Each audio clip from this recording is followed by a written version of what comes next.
Hello friends, कैसे हो आप? मुझे आशा है आप बहुत अच्छे होंगे। तो हम जो है स्टोन पढ़ने वाले हैं और आज हो सकता है स्टोन का जो है लास्ट वीडियो हो। इसके बाद हम ब्रिक्स से शुरू करेंगे। तो अगर कोई नया बंधु देख रहा है तो मैं रिक्वेस्ट करूँगा कि आप जो है चैनल को सब्सक्राइब कर लीजिए, क्योंकि मुझे थोड़ी सी हेल्प होगी। तो चलिए हम शुरू करते हैं और देखते हैं। तो देखिए, हमने पिछले वीडियो में जो डिस्कस करा था उसको एक बार हम देख लेते हैं। तो पिछले वीडियो में हमने जो है स्टोन के लिए साउंडनेस टेस्ट या ड्यूरेबिलिटी टेस्ट हमने देखा था, ठीक है। तो ये जो साउंडनेस टेस्ट है, इसके आधार पे हम क्या करते हैं, स्टोन की ड्यूरेबिलिटी जो है ज्ञात करते हैं। ड्यूरेबिलिटी मतलब कि टिकाऊपन। अब कोई भी चीज टिकाऊ कब रहेगा? जब वो अच्छा रहेगा, उसमें कोई भी दोष नहीं रहेगा, ठीक है। तो साउंडनेस को कहते हैं निर्दोषिता। और साउंडनेस का कभी कभी ये भी मतलब होता है कि उसमें जो है वॉल्यूम चेंज हो रहा है, ठीक है। उसमें वॉल्यूम चेंज तो नहीं हो रहा, उसका आयतन जो है परिवर्तित तो नहीं हो रहा, ठीक है। तो साउंडनेस का मतलब वॉल्यूम से भी है। तो इसमें भी साउंडनेस का मतलब वॉल्यूम से ही रिलेटेड है। तो देखो, हम जो है साउंडनेस टेस्ट में हम जो है स्टोन की ड्यूरेबिलिटी ज्ञात करते हैं साउंडनेस टेस्ट के आधार पे। अब देखो कैसे ये वॉल्यूम से रिलेटेड है। तो जैसे हम स्मिथ टेस्ट करते हैं तो इसमें क्या है कि वो टर्बिडिटी मतलब गंदा हो जाता है। जो जिस पानी में हम जिस वाटर में टेस्ट करते हैं वो वाटर क्या हो जाता है, गंदा हो जाता है। तो गंदा हो रहा है, इसका मतलब क्या है कि जो भी हमारा स्टोन है, ये क्यूब के साइज का या कॉइन के साइज का जो भी हमारा स्टोन है, जो भी हम सैंपल यूज कर रहे हैं, तो अभी इसमें से भाई हमारा वाटर तो साफ ही है, मतलब क्लीन है। और इसमें से क्या हो रहा है कि कुछ चीजें जो है, कुछ केमिकल या कुछ मिनरल या कुछ इसके पार्ट जो है क्या हो रहे हैं कि वाटर में घुल जा रहे हैं। इसका मतलब क्या हो रहा है, इसका वॉल्यूम में थोड़ा सा जो है चेंज हो रहा है, ठीक है। फिर इसी तरीके से ब्रेड टेस्ट करेंगे। तो ब्रेड टेस्ट में हम जो है देखते हैं कि फ्रस्ट रेजिस्टेंस। तो इसमें जब हम कई बार करते हैं, इसको डुबाते हैं, तो इसमें इसके जो वेट है उसमें हम कमी को देखते हैं। तो जाहिर सी बात है, जब वेट कमी हो रहा है तो थोड़ा सा आयतन भी चेंज होगा। फिर एसिड टेस्ट में भी वही चेक किया जाता है। फिर क्रिस्टलाइजेशन में अगर वो क्रिस्टल के रूप में विघटित होने लगेगा तो उसके आयतन में भी चेंज हो रहा है। तो कहीं ना कहीं ये जो सारी चीजें हैं, ये जो सारे फोर पार्ट हैं, ये जो है वॉल्यूम से रिलेटेड है ना। तो ये साउंडनेस जो है वॉल्यूम से रिलेटेड होता है। और स्टोन की जो है हम ड्यूरेबिलिटी इसके आधार पे याद करते हैं। और इसमें ये बातें जो है ध्यान में रखना है कि स्मिथ टेस्ट में हम जो है टर्बिडिटी याद करते हैं, ब्रेड टेस्ट में फ्रस्ट रेजिस्टेंस, और एसिड टेस्ट हम वेदरिंग रेजिस्टेंस के लिए करते हैं कि हमारा स्टोन वेदरिंग रेजिस्टेंस है कि नहीं। और एक क्रिस्टलाइजेशन टेस्ट करते हैं। इसके बाद इन्हीं के बारे में हमने जो डिटेल से पढ़ा था। तो वही जो ये शुरू के जो इतने में जो दिख रहा है आपको, यही मेन इंपॉर्टेंट है, इसी को जो है आपको याद रखना है। तो बाकी जो है इसकी जो प्रोसेस था, प्रक्रिया था, कैसे कैसे हम करते हैं, तो वो थोड़ा सा मैंने आपको बता दिया ताकि आपको जो है याद करने में दिक्कत नहीं हो। नहीं तो आप ऐसे नहीं याद हो पाएगा, ठीक है। तो अब इसके बाद से हम क्या करते हैं कि हमारा जो आज का टॉपिक है वो लास्ट टॉपिक है, सेकेंड लास्ट का है, तो ठीक रहेगा। तो देखिए, इस टॉपिक में हम ये कवर करेंगे कि जो हमारा जो स्टोन है, तो अभी तक जो है हमने स्टोन के जो है क्लासिफिकेशन पढ़ लिए हैं, उसकी प्रॉपर्टी को हमने देख लिया है। फिर इसके बाद से उस पर कौन कौन से टेस्ट किए जाते हैं वो सारी चीज़ें हमने देख ली हैं। अब बात आती है कि ये जो स्टोन है उनका जो है यूज कहाँ कहाँ पे करते हैं, कौन सी स्टोन का हम जो है यूज कहाँ पे करेंगे। तो यही चीज़ें जो है हम देखने वाले हैं। तो हमारा हेडिंग रहेगा, कहाँ गया? हाँ, हमारा हेडिंग रहेगा stone stone for the specific use. तो किसी स्पेसिफिक काम के लिए जो है हम जो है कौन सा स्टोन का जो है इस्तेमाल करेंगे, कौन सा स्टोन जो है सुटेबल रहेगा। तो यही चीज़ें हम जो है पढ़ने वाले हैं।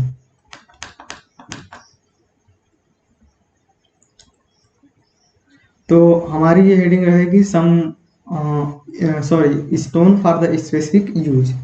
अब इसके बाद से हम इसमें जो है 3 कॉलम बनाएंगे। पहला इधर बनाएंगे टाइप ऑफ वर्क, किस प्रकार का हमारा कार्य है, टाइप ऑफ वर्क, ठीक है, हमारा किस प्रकार का कार्य रहेगा। और बीच में रहेगा recommendation, RECOMMENDATION, recommendation stone type. तो किस प्रकार के हम स्टोन को जो है रिकमेंड करेंगे उस कार्य के लिए, और यहाँ पे जो है रीजन रहेगा कि उसका रीजन क्या है, उसका रीजन क्या है जो हम उसे रिकमेंड कर रहे हैं, REASON, ठीक बात। तो ये 3 हेडिंग रहेगी और इसी में हम देखेंगे। तो अगर हम पहले बात करें, रुको पेन को चेंज कर लेते हैं।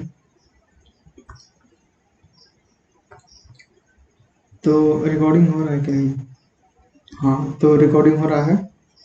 तो हम जो है यहाँ पे 1 नंबर लिखते हैं, 1 नंबर, ठीक बात। तो देखो अगर हमारा जो है वर्क में, अगर हमारा वर्क जो है टाइप ऑफ वर्क में, अगर हमारा वर्क हैवी इंजीनियरिंग वर्क होगा, HEAVY, heavy, ENGINERING, heavy engineering work. फिर इसके बाद से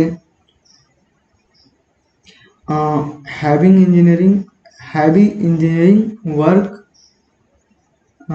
जैसे, तो जैसे को यहाँ पे इंग्लिश में ही लिख देते हैं SUCH, सच एज मतलब जैसे, हैवी इंजीनियरिंग वर्क जैसे कि ब्रिज हो गया, BRIDGE, bridge, pier, PIER, pier, and abutments, ABUTMENTS, abutments, breakwater, BREAK, breakwater एक ही में रहेगा, ठीक है। तो रुकिए मैं पे लिखता हूँ ब्रेक वाटर, और ब्रेक वाटर के बाद dock, DOCKS, docks, and lighthouse, LIGHT, lighthouse, dock and lighthouse, ठीक बात। और इसके बाद से इसमें रिटेनिंग वाल, लाइट हाउस, और यहाँ पे RETAINING, रिटेनिंग वाल। तो ये जो है हैवी इंजीनियरिंग वर्क है, हैवी इंजीनियरिंग वर्क। तो इस हैवी इंजीनियरिंग वर्क में, अब ये हैवी इंजीनियरिंग वर्क है तो इसमें जैसे कि ब्रिज हो गया, पियर हो गया, अपार्टमेंट हो गया, ब्रेक वाटर हो गया, डॉक्स हो गया, और लाइट हाउस, इसके बाद से रिटेनिंग वाल। तो जैसे यहाँ पे मान लो ये कोई ब्रिज है, ठीक है,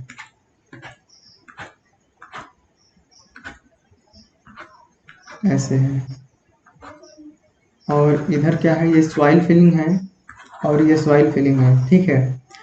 तो हैवी इंजीनियरिंग वर्क में जैसे ब्रिज हो गया, ये तो एक ब्रिज, ये ब्रिज हो गया, तो पहला ये हो गया। अब पियर क्या हो गया, तो ये जो बीच वाले पार्ट हैं, ये और ये, तो ये जो 1, 2 और 3, इन तीनों को हम कहेंगे पियर, ठीक है, जिसको आप पाया बोलते हो हिंदी में, तो वो पाया है ये। और अबटमेंट क्या है, तो ये जो लास्ट वाला है दोनों सिरों पर, जो यहाँ की जो सॉइल है उसके सीधे संपर्क में है, तो इसको हम अबटमेंट कहते हैं, ठीक है। अब ब्रेक वाटर, तो ब्रेक मतलब होता है रोकना। तो ये मान लो हमारा डैम है, ठीक है, और इधर क्या है, वाटर भरा हुआ है। ये क्या है, हमारा डैम है, और डैम के इस साइड जो है अप स्ट्रीम में, ये क्या है अप स्ट्रीम साइड, और ये क्या है डाउन स्ट्रीम साइड। तो डैम के अप स्ट्रीम साइड में जो है वाटर स्टोर है, ठीक है। तो ये क्या है, ये ब्रेक वाटर है। तो अब ये सोचो कि डैम जो है कितना हैवी वाटर को अपने वेट के कारण या जो भी है आर्क रिएक्शन के कारण, जिस प्रकार का डैम होगा वो उसके कारण जो है रोकेगा। तो ये बहुत ज़्यादा हैवी प्रेशर जो है, हैवी प्रेशर कह लो या पूरे डैम के एरिया पे कह लो, हैवी फोर्स जो है अप्लाई होगा। तो ये भी हैवी इंजीनियरिंग वर्क में आएगा। फिर डॉक एंड लाइट हाउस। तो ये जो डॉक एंड लाइट हाउस, ये जो पानी वाले जो बंदरगाह होते हैं वहाँ पे बनाए जाते हैं, ठीक है। फिर इसके बाद से रिटेनिंग वाल। तो रिटेनिंग वाल जो है डैम के ही समान होता है, बस उसमें वाटर की जगह पे बैकफिल में जो सॉइल होती है उसको रोका जाता है। तो ये सारे के सारे जो है हैवी इंजीनियरिंग वर्क में आते हैं, और इसके लिए जो है हम ग्रेनाइट का यूज करते हैं, ठीक है। इसके लिए तो हैवी इंजीनियरिंग वर्क के लिए हम जो है ग्रेनाइट का यूज करते हैं। ग्रेनाइट तो कहाँ गया, तो यहाँ पे रिकमेंडेशन में कौन सा स्टोन जो है रिकमेंड करेंगे, तो ग्रेनाइट, GRANITE, ग्रेनाइट। और इसका रीजन क्या है, तो इसका रीजन है क्योंकि ये जितने भी सारे हमने डिस्कस किए हैवी इंजीनियरिंग वर्क में, ये सारे के सारे क्या हैं, हैवी हैं, ठीक है। नहीं नहीं, मतलब जो भी हमने डिस्कस किए ये तो हैवी इंजीनियरिंग वर्क है, लेकिन हम जो स्टोन को रिकमेंड कर रहे हैं, तो क्यों रिकमेंड कर रहे हैं, तो ये जो है हैवी होता है, स्ट्रॉन्ग होता है और ड्यूरेबल होता है, ठीक है ना। और ये जो है लार्ज थ्रस्ट को, मतलब कि अगर इस पे थ्रस्ट थ्रस्ट समझ लो ऐसे, जैसे कि ये क्या हो गया, ये आर्क हो गया, तो अगर इस पे लोड आएगा तो लोड यहाँ पे आ रहा है, ठीक है। लेकिन इधर क्या होगा और इधर क्या होगा, थ्रस्ट अप्लाई होगा। मुझे हिंदी में इसका नाम नहीं आ पा रहा है। तो जो जो सारा का सारा ये जो लोड होगा वो आधे आधे इन दोनों पे बढ़ जाएगा, ठीक है ना। तो इधर और इधर, तो इन दोनों को थ्रस्ट कहते हैं। तो स्टोन को जो है रिकमेंड क्यों करते हैं, क्योंकि यह हैवी, क्योंकि तो यहाँ पे इंग्लिश में लिख देते हैं, it is heavy, HEAV by heavy, strong, क्या हो गया, it is heavy, HEAV by heavy, STRONG, heavy, strong और ड्यूरेबल, DURAVLE है।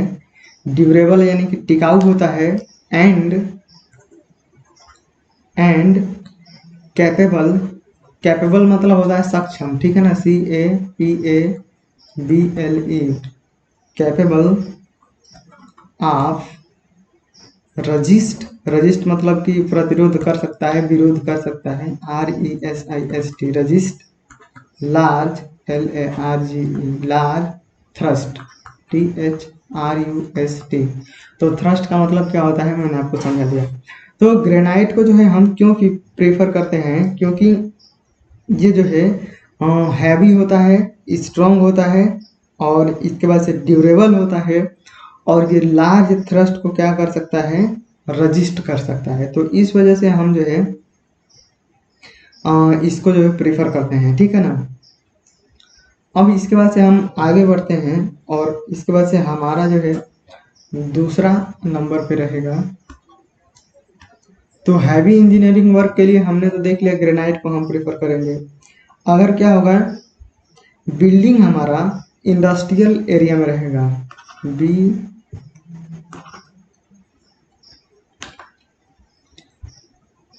BUILDING, building in industrial, INDUSTRIAL, industrial area. तो इंडस्ट्री जितनी भी सारी फैक्ट्रियां होती हैं, तो अगर उस एरिया में अगर कोई बिल्डिंग है, तो वहाँ के लिए हम कौन सा जो है स्टोन को रिकमेंड करेंगे? तो वहाँ के लिए हम रिकमेंड करेंगे ग्रेनाइट, और इसके बाद से रिकमेंड करेंगे compact, COMPACT, compact sand stone, SAND, sand stone. ठीक है, तो बिल्डिंग अगर हमारा इंडस्ट्रियल एरिया में है तो उसके लिए हम ग्रेनाइट और कॉम्पैक्ट सैंड स्टोन को रिकमेंड करेंगे। अब इसे हम क्यों रिकमेंड करेंगे? क्योंकि दीज आर रसी, यहाँ पे लिखते हैं पहले, क्योंकि दीज यानी कि ये are resist, RESIST, resist to ACID, acid fumes, FUMES, fumes and smoke, SMOKE।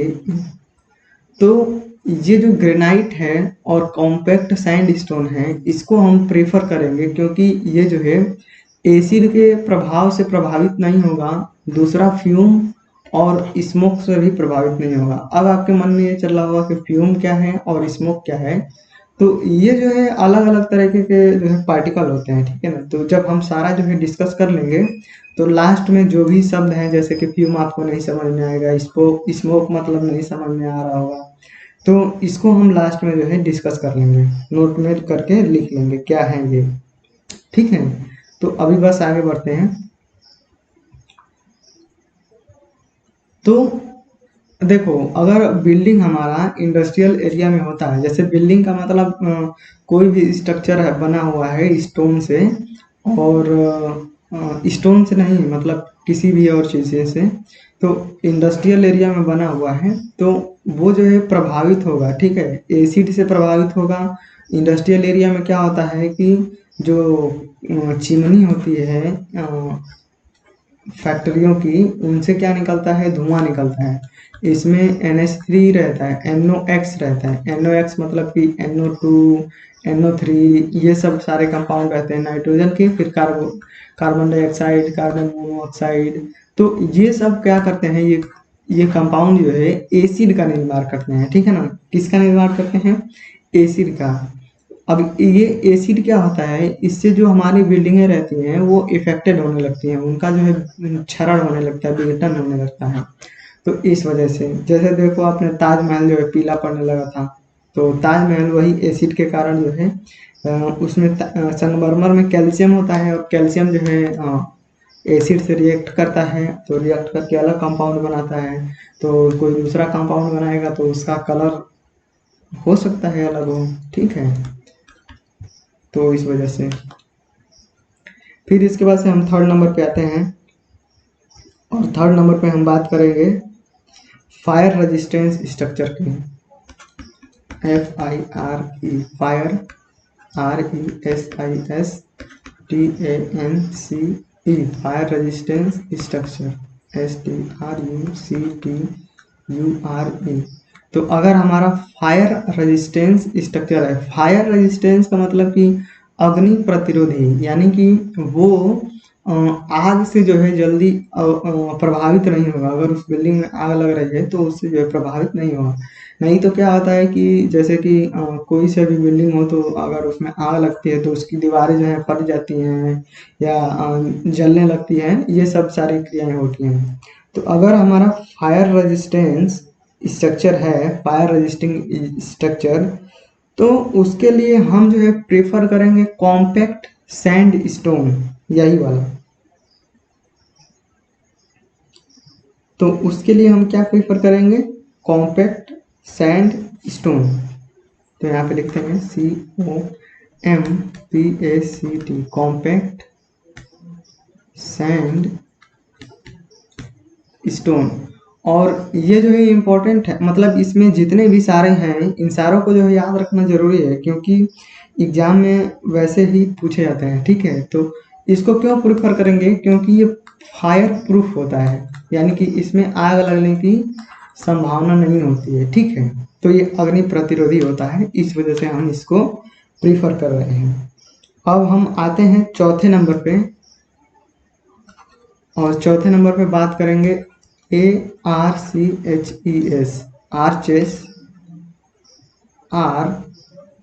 Arches are नहीं एंड, आर्चेस एंड डोम। तो अगर कोई स्ट्रक्चर में हमारा आर्चेस है और डोम है, तो उसके लिए हम किस स्टोन का जो है किस स्टोन को हम प्रीफर करेंगे। तो देखो, अगर हम स्टोन से कोई भी स्ट्रक्चर बना रहे हैं, तो इधर अगर कोई स्टोन से स्ट्रक्चर बन रहा है सारा, तो अगर हमारा स्ट्रक्चर है स्टोन का, तो ऐसे इसको हम आर्चेस कहते हैं। और आपने देखा होगा कि ऊपर किसी किसी में कहीं कहीं पे ये गुंबद नुमा क्या होती है, छत होती है, ऐसे नहीं, ऐसे गोल छत होती है, ठीक है ना। तो इसे कहते हैं गुंबद, ऊपर जो गोलाकार छत होती है, और ऐसे जो बीम रहता है उसे कहते हैं आर्च। तो ज़्यादातर आपको ये देखने को मिलेगा, कोई अगर आपने ब्रिज देखा होगा, ब्रिज, तो वो ऐसे बना रहता है, ऐसे। तो ये आर्च हो गया। और आप जो है पुरानी पुरानी बिल्डिंग का देखें, जैसे मस्जिद हो गया, तो मस्जिद का जो ऊपरी भाग होता है वो ऐसे करके बना होता है, ऐसे। तो ये एक प्रकार का जो है क्या है, गुंबद है, ठीक है ना।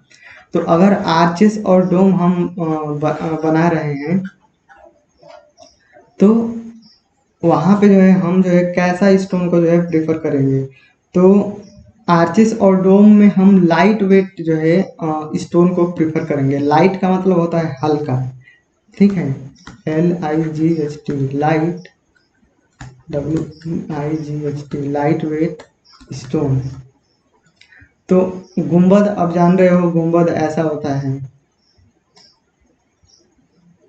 और आर्च भी ऐसा होता है। तो इसके लिए हम जो है हल्के स्टोन को प्रेफर करेंगे, ठीक है ना। तो अब इसमें जो है कौन सा क्यों प्रेफर करेंगे लाइट वेट स्टोन को, क्योंकि ये स्ट्रॉन्ग और ड्यूरेबल रहेगा इसके लिए, आर्चेस एंड गुंबद के लिए, समझ रहे हो। तो यहाँ पे क्या रहेगा, strong, STRONG, strong, and durable, DURABLE। तो ये स्ट्रॉन्ग रहेगा और ड्यूरेबल रहेगा, टिकाऊ रहेगा। अब लाइट वेट स्टोन के रूप में हम किस किस का जो है यूज कर सकते हैं। तो इसके रूप में हम fine grand, GAINED, fine grand sandstone, stone. तो लाइट वेट जो स्टोन होता है उसके रूप में हम जो है फाइन ग्रेन्ड सैंडस्टोन को जो है प्रेफर करेंगे, ठीक है। और इसके बाद से आते हैं पाँचवें नंबर पे। तो पाँचवें नंबर पे अगर हम बात करेंगे, तो बिल्डिंग है, ठीक है ना, और उसके फेस वर्क में या सजावटी कार्य में ऑर्नामेंटल वर्क के लिए जो है कौन सी स्टोन को प्रेफर करेंगे। तो यहाँ पे लिखेंगे building, BUILDING, building, face work, FACE, face work, and ornamental, ORNAMENTAL, ornamental work. अब देखो, फेस का मतलब ये हो गया कि जो बिल्डिंग हो गया, हमारा जो बिल्डिंग हो गया, तो इस बिल्डिंग के बाहरी फ्रंट पेज पे, ठीक है ना, एकदम सामने वाले भाग पे, तो बिल्डिंग के सामने वाले भाग पे हम कौन सा स्टोन को यूज करेंगे। और ऑर्नामेंटल, तो ऑर्नामेंटल का मतलब होता है सजावटी,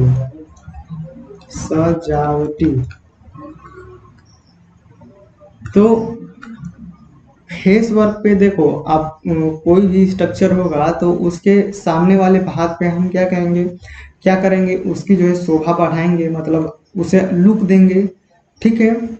और उस पे जो है देखते हो आप, पुरानी पुरानी भवनों में जाते हो या भी जो नए नए जो बिल्डिंग रहते हैं वहां पे जाओगे तो जो सामने वाला भाग होता है, उस सामने वाले भाग में जो है बहुत सारा जो है नक्काशी किया रहता है, ठीक है ना। तो उस नक्काशी के लिए, तो उसी को कहते हैं ऑर्नामेंटल वर्क, सजावटी कार्य, और फेसिंग वर्क, यानी कि उसे लुक देना। तो इसके लिए हम कौन सी स्टोन को प्रेफर करेंगे? MENTAL। तो इसके लिए हम जो है मार्बल को प्रेफर करेंगे, संगमरमर को, ठीक है। मार्बल, MARBLE, ये मार्बल है, देखो। तो इसके लिए हम जो है मार्बल को प्रेफर करेंगे, क्यों? क्योंकि ये सॉफ्ट होता है, SOFT, soft, and EASY, easy to work. तो मार्बल को हम क्यों प्रेफर करेंगे? क्योंकि ये सॉफ्ट होता है, हार्ड नहीं होता, सॉफ्ट होता है। तो इस पे नक्काशी करने में, जैसे कि उस पे मान लो हम छेनी हथौड़ा जो भी चलाएंगे तो वो आसानी से कट जाएगा, और दूसरा आसानी से कट जाएगा तो इस पे क्या होगा, कार्य करने में हमें आसानी होगी, समझ रहे हो। तो ये इजी टू वर्क होता है और इसके साथ साथ जो है सॉफ्ट होता है, इस वजह से हम मार्बल को प्रीफर कर रहे हैं। फिर हम आते हैं, अगर हम छठे नंबर पे लिखें तो हम बात करते हैं रोड मेटल की, ठीक है। ROAD, road, METAL, road metal, and AGGREGATE, aggregate for concrete, CONCRET। तो अगर हम बात करेंगे रोड मेटल की, रोड मेटल मतलब कि देखते हो आप जो है, जब रोड बनती है तो उसमें जो है गिट्टी यूज किया जाता है, ठीक है ना। तो वो गिट्टी क्या रहती है? स्टोन की बनी रहती है। ये गिट्टी को बैलेस्ट कहते हैं, BALLAST, बैलास्ट या बैलेस्ट जो भी कह लो। तो ये जो बैलेस्ट है या ब्लास्ट है, सॉरी गिट्टी है, आप अभी नहीं आ रहा मुझे। तो ये जो गिट्टी है, तो गिट्टी रोड में भी यूज किया जाता है, और साथ ही साथ जो है कंक्रीट बनाने में। कंक्रीट मतलब कि जो वही सीमेंट, सैंड और गिट्टी और वाटर को मिला के जो बनाते हैं उसी को कंक्रीट कहते हैं। तो ये जो कंक्रीट और रोड मेटल में जो है कौन सी स्टोन को जो है प्रीफर करेंगे? तो इसके लिए जो है हम प्रीफर करते हैं ग्रेनाइट को, GRANITE, ग्रेनाइट को प्रीफर करते हैं। बेसाल्ट को, BASALT, बेसाल्ट को, और इसके बाद से क्वार्टजाइट को, QUARTZITE,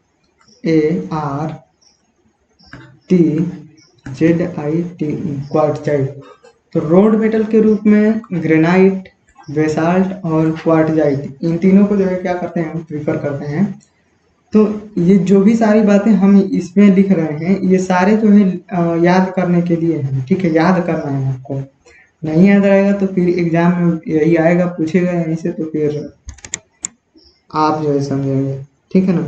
अब हम इनको क्यों प्रीफर करते हैं, अब इसमें से आप बता दो कि ये जो है तीनों जो है कौन कौन से कैटेगरी की जो है चट्टाने हैं, ठीक है। तो इसे हम क्यों प्रेफर करते हैं? क्योंकि हार्ड होते हैं ये, इसके साथ टफ होते हैं, हार्ड होते हैं साथ साथ में टफ होते हैं। अब देखो हार्ड होते हैं तो इसका मतलब आपको समझना चाहिए कि उनके सरफेस पे पेनिट्रेशन नहीं होगा, यानी कि स्क्रैच भी नहीं उत्पन्न होगा। और टफ का मतलब है कि उन पे कितना हूँ बार जो है, टफ का मतलब कि उन पे इम्पैक्ट डालोगे, ऊपर से कुछ चीज पटकोगे तो ये सहने की क्षमता इनकी और स्टोन की तुलना में क्या है, ज्यादा है, ठीक है।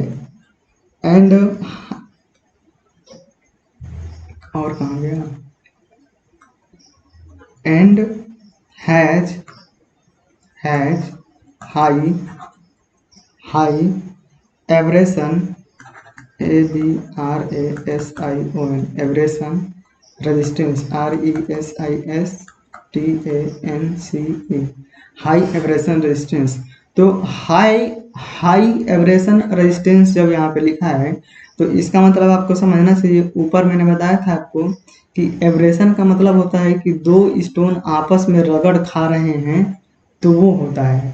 तो ये जब आपस में रगड़ खाएंगे तो इनके आपस में रगड़ खा करके और घिसने की जो क्षमता है वो क्या है, वो कम है, ठीक है ना। एब्रेशन रेजिस्टेंस यहाँ पे लिखा है तो इनमें एब्रेशन नहीं होगा, समझ रहे हो। तो इस प्रॉपर्टी के कारण जो है हम जो है इनको प्रेफर करते हैं, इस रीजन के कारण। तो यहाँ पे हमने 6 चीज पढ़ लिए। अब फिर हम आगे बढ़ते हैं और इसके बाद से हमारा अगला नंबर रहेगा, अगर हम रेलवे की बात करें, ठीक है, RAILWAY, रेलवे बैलास्ट, BALLAST। तो रेलवे में गिट्टी के रूप में जो है हम इसका यूज करेंगे, तो इसमें हम यूज करेंगे COARS, course grand, GRAIND, course grand, SAND, sand, stone, और इसके बाद से क्या हो गया, कोर्स ग्रेन्ड सैंड स्टोन, और इसके बाद से क्वार्टजाइट, QUARTZITE।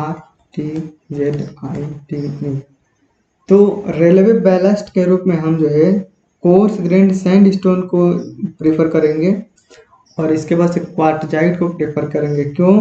क्योंकि ये हार्ड होते हैं एंड कॉम्पैक्ट होते हैं, COMPACT, कॉम्पैक्ट होते हैं, ठीक है ना।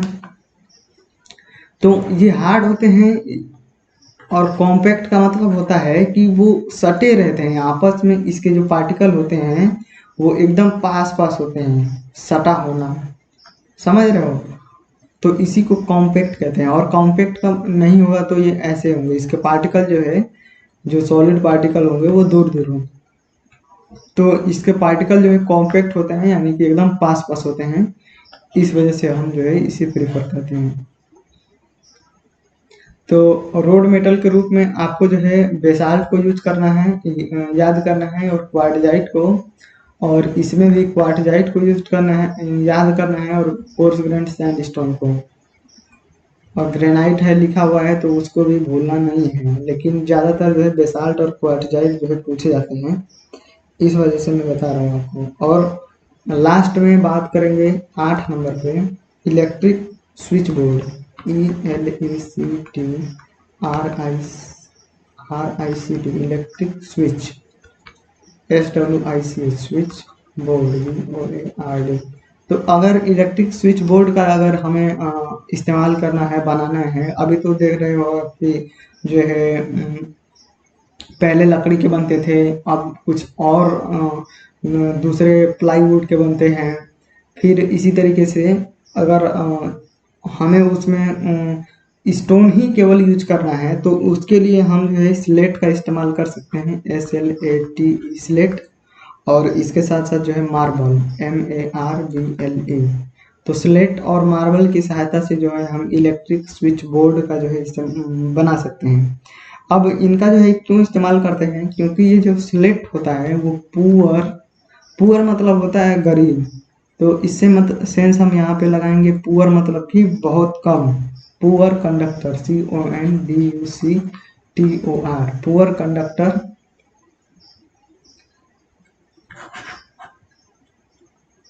पुअर CONDUCTOR,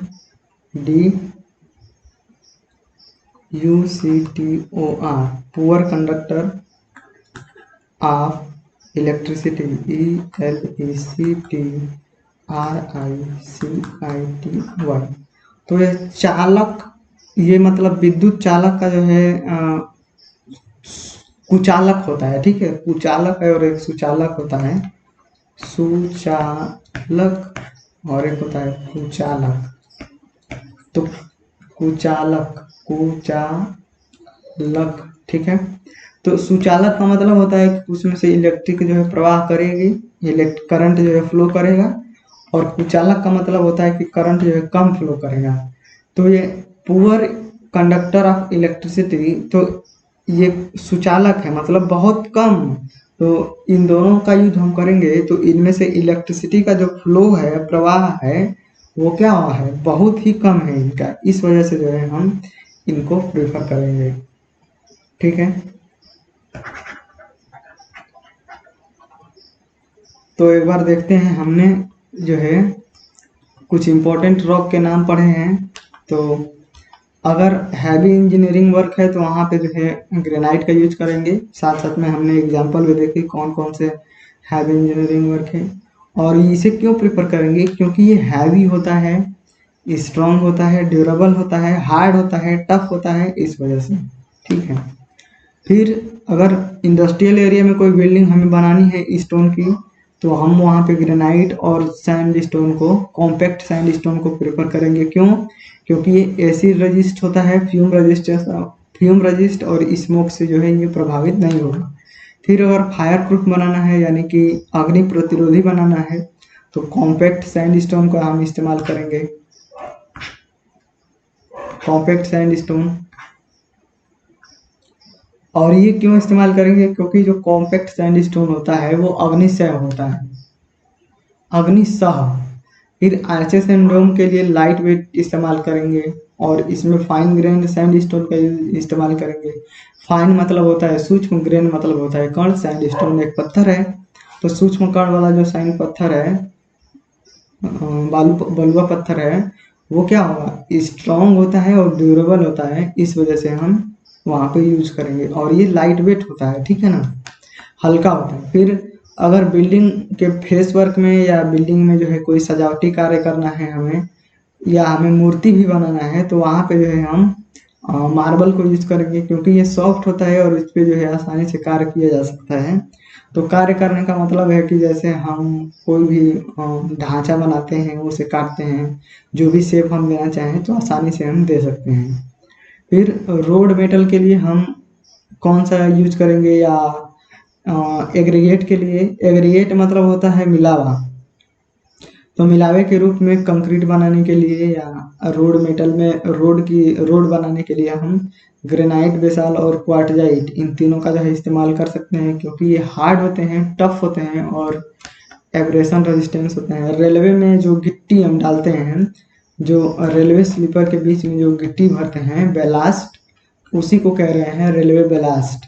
तो वहाँ पे हम कोर्स ग्रेन यानी कि मोटे कणों वाली जो है सैंड स्टोन है, उसका इस्तेमाल करेंगे। आपने देखा होगा एक सफेद, मतलब हल सफेद जैसा रहता है, ठीक है, लाल और सफेद वाली जो रॉक होती है वो, और एक देखा होगा आपने एक काली रहती है, काली वाली जो पत्थर रहती है, ठीक है ना।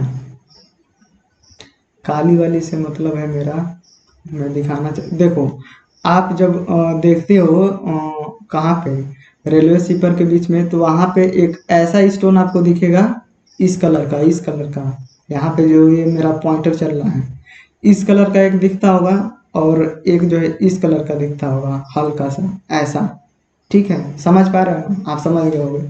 तो ये इस कलर का जो होता है वो क्वार्टजाइट होता है, और इस कलर का जो होता है वो सैंड स्टोन होता है। ठीक है, तो ये सारी बातें हैं।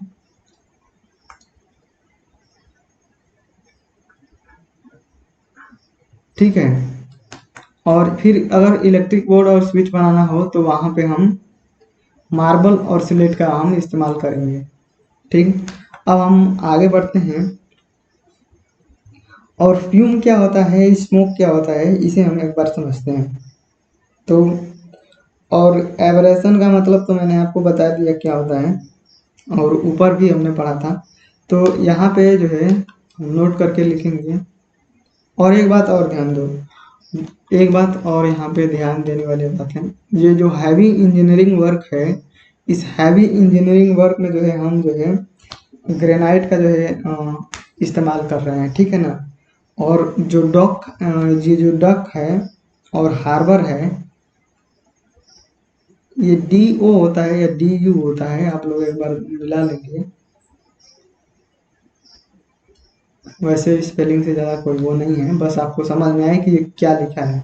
तो डक्स के लिए और लाइट वेट के लिए ये सब क्या है, हैवी इंजीनियरिंग वर्क है।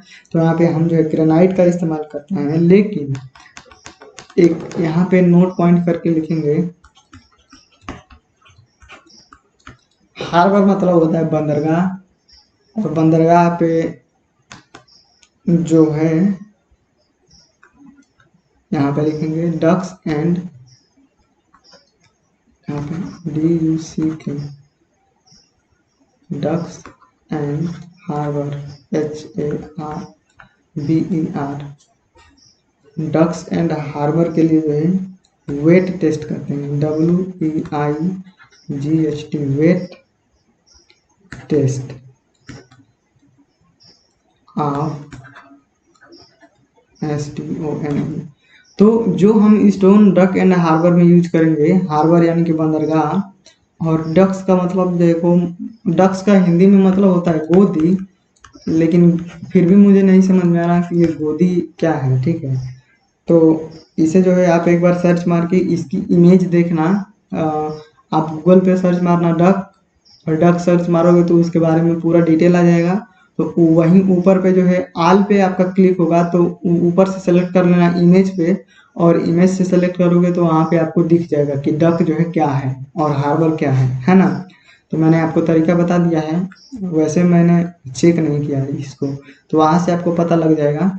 तो देखो इसके लिए हम वेट टेस्ट करते हैं, ठीक है ना। तो यहाँ पे आप देख रहे हो ऊपर, वेट टेस्ट क्यों कर रहे हैं स्टोन का, हम वेट टेस्ट क्यों कर रहे हैं कि स्टोन भारी है या हल्का है। तो ये जो यहाँ पे जो जितने भी सारे हैवी इंजीनियरिंग वर्क कार्य हो रहे हैं, तो वहाँ पे हम ग्रेनाइट का यूज कर रहे हैं। तो ये जितने भी सारे यहाँ पे आपको दिख रहे हैं, ये जो सारे के सारे में जो है, जो स्टोन का मेन फंक्शन है वो अपने वेट के कारण ही क्या कर रहा है, रजिस्ट कर रहा है। जैसे कि देख लो ब्रेक वाटर लिखा हुआ है, तो पानी को जो रजिस्ट करता है डैम, तो वो अपने भार के कारण रजिस्ट करता है। फिर ये पियर हो गया, तो वो जितना भारी रहेगा, तो पहले वो जितना भारी रहेगा, तो पहले हम क्या करते हैं, जब हम ब्रिज बनाते हैं तो पहले हम कॉलम ही बनाते हैं, उसका पियर ही बनाते हैं, समझ रहे हो।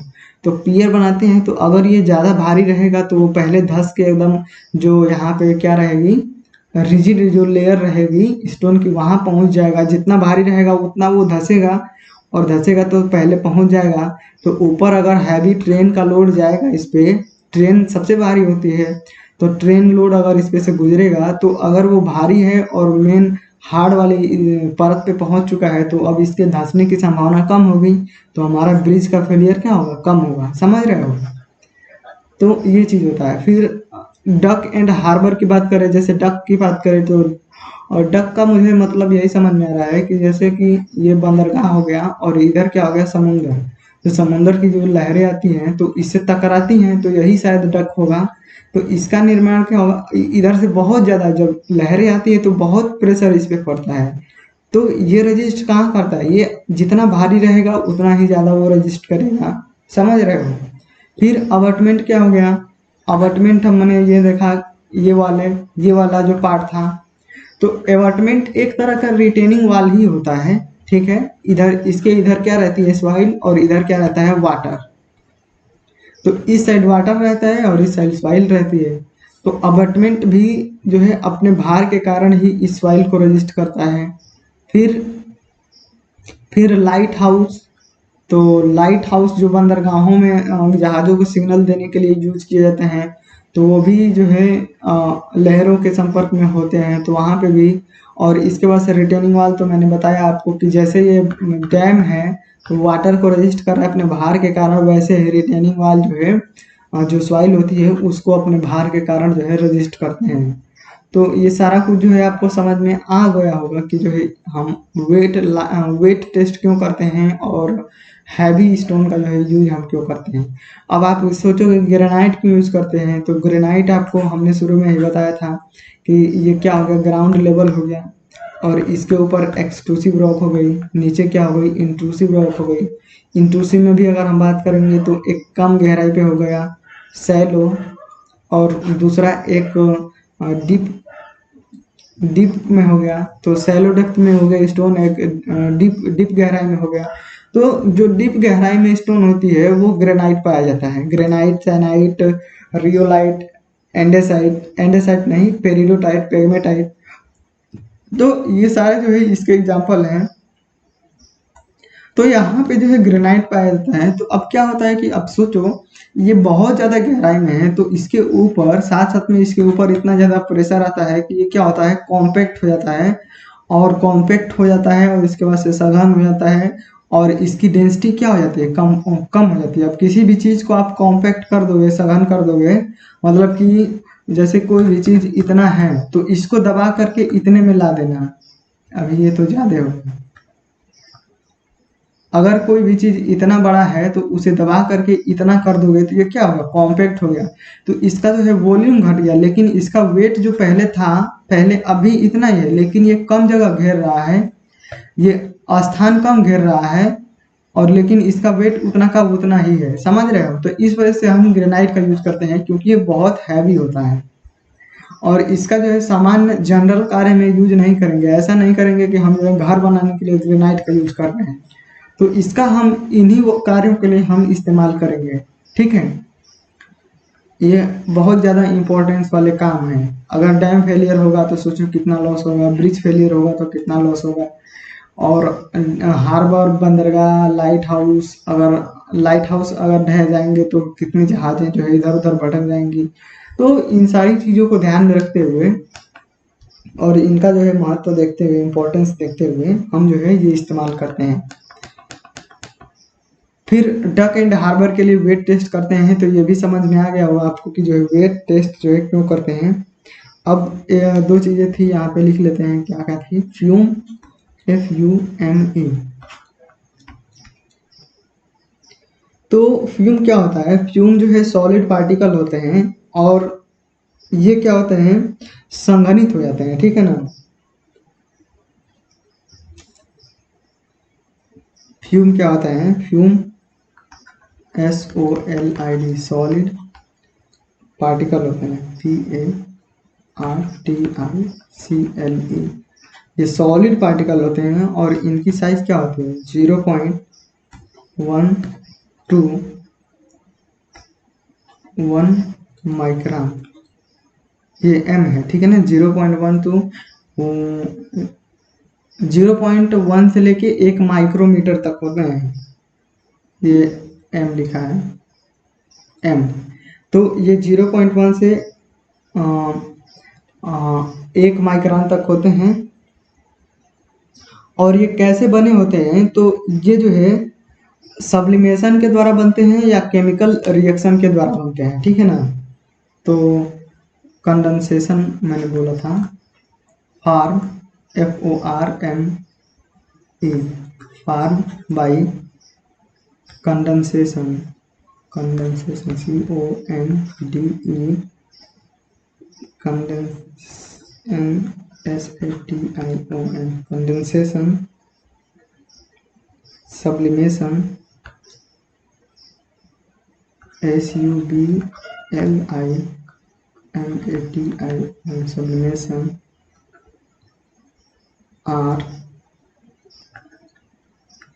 RCHAMICAL, ये CAL है, केमिकल है ये।